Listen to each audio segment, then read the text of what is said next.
men don't get handed things on a No. silver platter, despite what the mainstream narrative tells people these days, like male privilege and all these kinds of things. I won't go into too much Yeah, detail yeah. about Well, that, but we can, but like, we've also already, we said like Fresh and Fit, Rolo Tomasi, Richard Cooper, all of that. yeah, They've put much more out there than anything I could add to that. Do you know what I mean? Because exactly. those guys are spot on. I think Richard Cooper is probably one of the best I know in terms They're of spot on. balance. They're absolutely spot on, and it's but with compare the life of say an 18-year-old man to the life of an 18-year-old woman. An 18-year-old woman, she especially. I mean, I currently live in Miami. A pretty 18-year-old woman literally gets the world handed to her on a silver platter. She gets Yeah, every weekend she can be if she wanted to. If she wants to, these are the options presented to her without her having to really do anything except post a photo or two on Instagram and be pretty. Is okay. Here, come spend the weekend on my boat. Come to this party at this club and join my bottle service completely for free. You don't pay for a damn thing. yeah. Like go to this party, go to that party, network with these high net worth individuals, network with these people. Compare that to the average 18-year-old boy, right? Not a Who's hope. basically it's like him and his friends bumming around playing Call of Duty. Like no one's interested in his life, really. Like no one's coming No. to. And the sooner that man realizes, okay, no one's coming to save me, I have to build like that's the double-edged sword. It's the good part, in my opinion, of being a man is that you get to make it. You get to choose your life.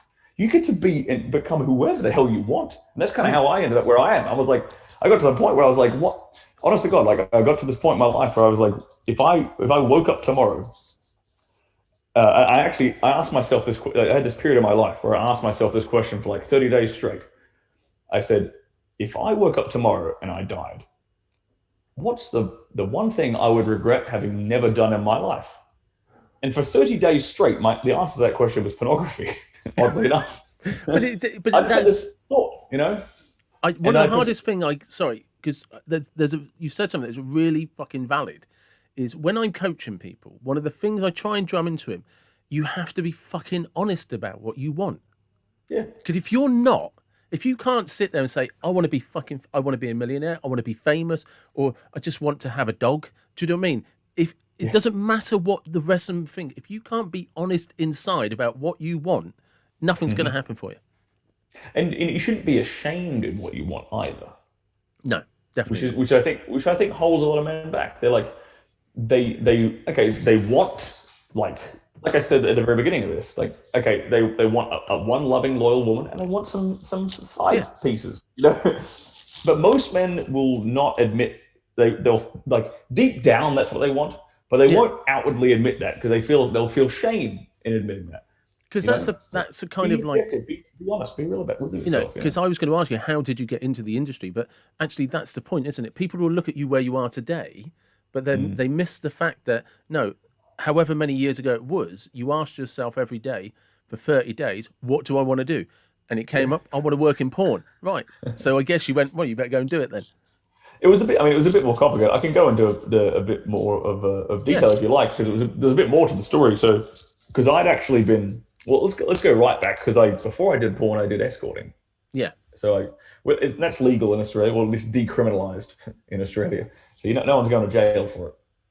Um, yeah. So basically, what actually happened in my mid 20s, I ended up getting into the swingers scene as a single guy, which is Okay. very hard to do. Like Yeah. I jammed my way into that scene and ended up getting invited to a few parties and things. And at these parties, I would meet these young ladies. And this is several years in the process, I met a few women who were escorts themselves during that time period. And every time, there was multiple instances of this over the course of a couple of years. Women would be like, "You should try escorting. You'd be pretty good at this." And this was coming from women in the profession. Yeah. I thought nothing of it at the first go, and then the second woman said it, and then the third, and then the fourth, and I was like, wait a minute, maybe I should actually give this a crack. So I gave it a crack, and I did quite well. And then through that scene, because the Australian sex work scene is very small, it's not a big country. Yeah. Well, it's a big country, but not many people, I should say.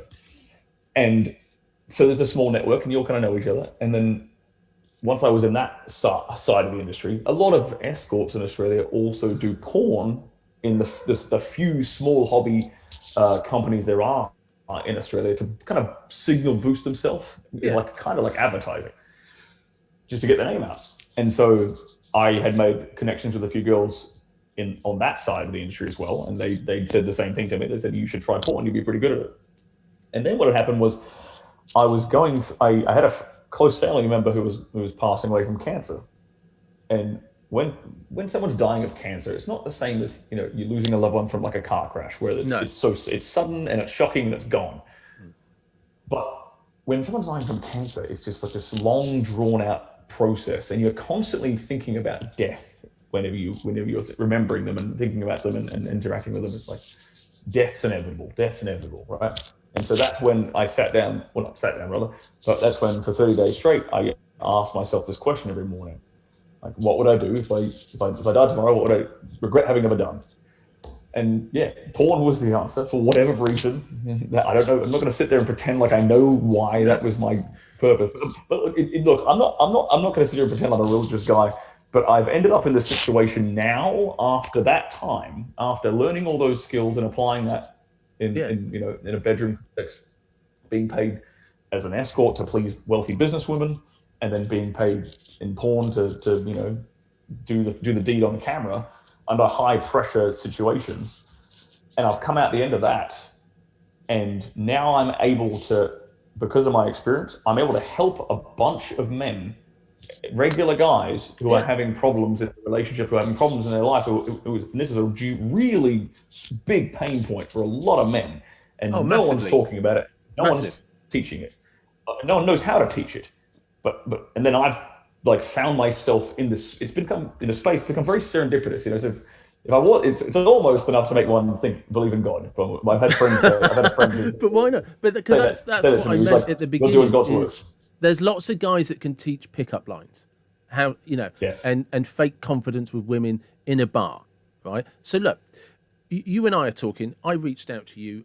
I've got a podcast. I'm not famous. I don't know fucking anyone. So my confidence is just, if I can get you here, I'll figure out a way we can talk. I'm confident enough to do that. So I can go into any bar. I'm 47 years old, so some of my options are more limited than they once were. But I've still got my hair. I'm still in pretty good shape.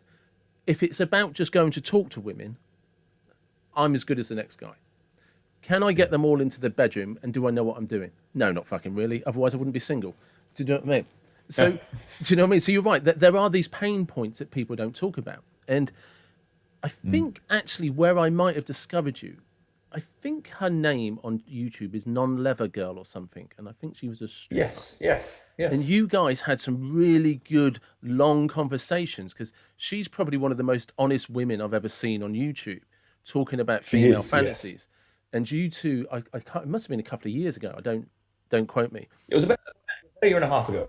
Yeah. You guys had a really good conversation, and I was just like, well, somebody should have told me this 20 years ago. I've had that. I get emails every day from guys, like testimonials, guys thanking me, and that exact sentence, I wish someone had told me this 20 years ago. I've read that about it half a dozen times at least. Yeah.